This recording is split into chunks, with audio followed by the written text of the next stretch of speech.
Hi, everyone, and welcome to Leading Teams Well. I'm Paul Bro, and today I want to talk to you about how to set up your team for success versus failure. Here's something I've learned over more than 30 years of working with leaders who lead teams.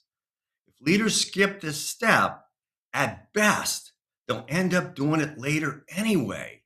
And most often, they'll have to do it in the middle of conflict, frustration, stress. You get the picture.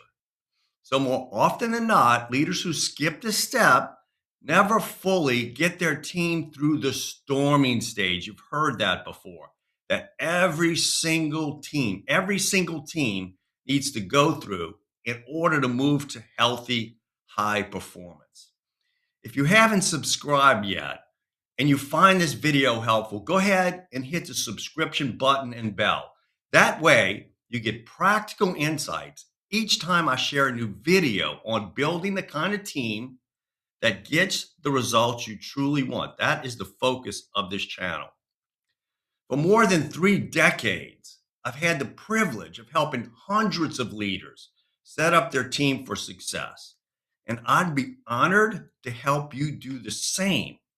In my last video, How to Elevate Your Team, I shared 3 root causes of underperforming teams. Today builds directly on that. One of the root causes has to do with this. Leaders don't take the time or don't have the right tools to set up their team for success with a clear vision on how the team will function.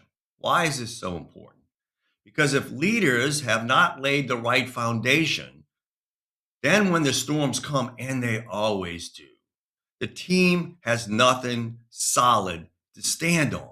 So when things become stressful, ambiguity creeps in, ambiguity leads to fragmentation, personal agendas begin to surface, sometimes departmental agendas. People start pulling in all kinds of directions, and sometimes the disease of me sets in. So, without a shared foundation to hold the team together, teams underperform at best and fail at worst. Does this sound familiar? Leaders need to take the time and use the right tools to envision their team. The primary tool I use, and one I recommend almost all the time, is called a team charter. You may be familiar with it, but may not be as familiar with the efficiency I lay out. So stay tuned. What is a team charter? A team charter is not bureaucracy. It's not policy manual with a bunch of words.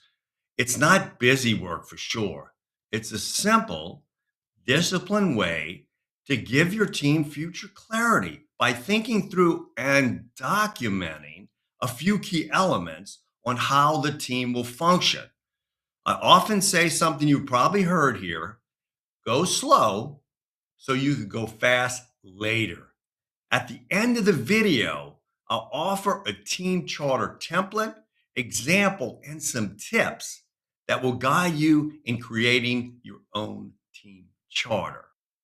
At the heart of every team charter are 6 essential elements. This is not theoretical. These are practical and they are foundational. So let me walk through them briefly with you. First, team rationale. This is the why. You've heard, start with the why. We do here. Why does this team exist? Not why the organization exists, but why does this team exist at this time? When the rationale is clear, people stop guessing why I'm in this room and start understanding, and energy goes up.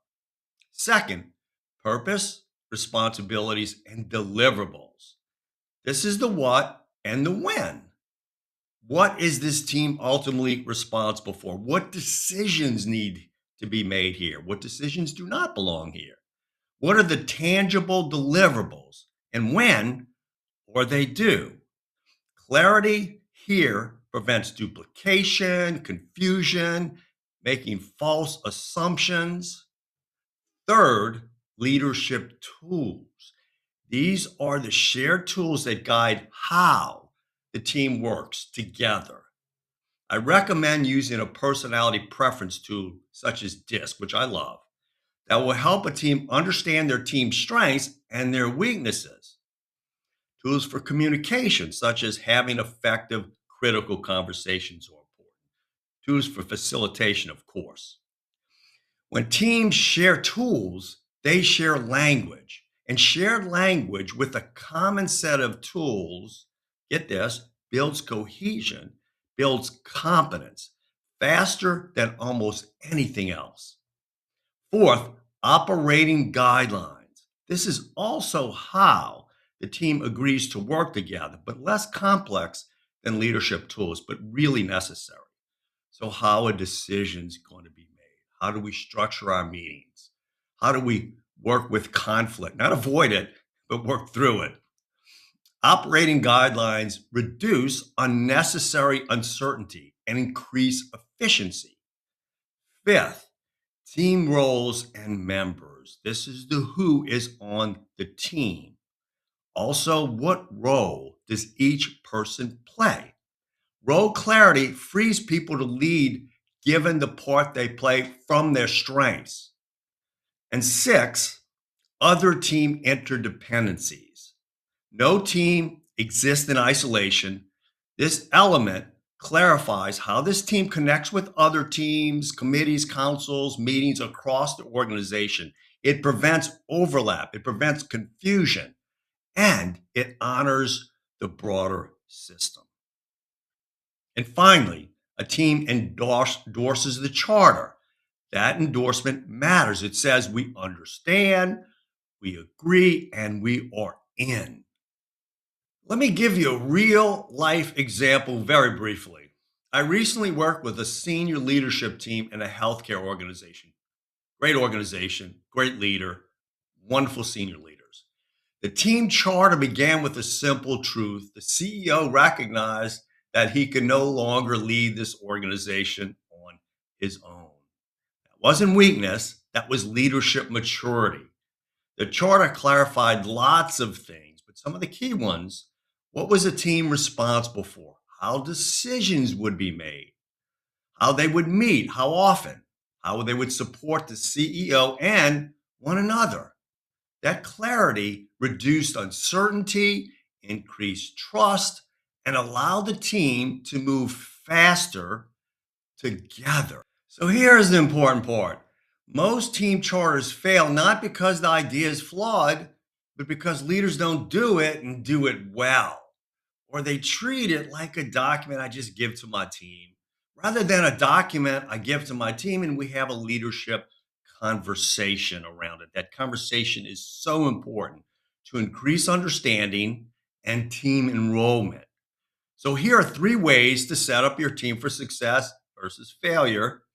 If you want to start now, download the team charter example and tips to help you create your own team charter. Second, if you want to go deeper, explore our online course, Build Your Dream Team. Click on the link below. And third, if you want personal support, consider booking a call with me. Also, the link is below. So thank you for watching. And never forget, you are meant to do extraordinary things as a leader, and you are worthy of an extraordinary team by your side. So until next time, lead well.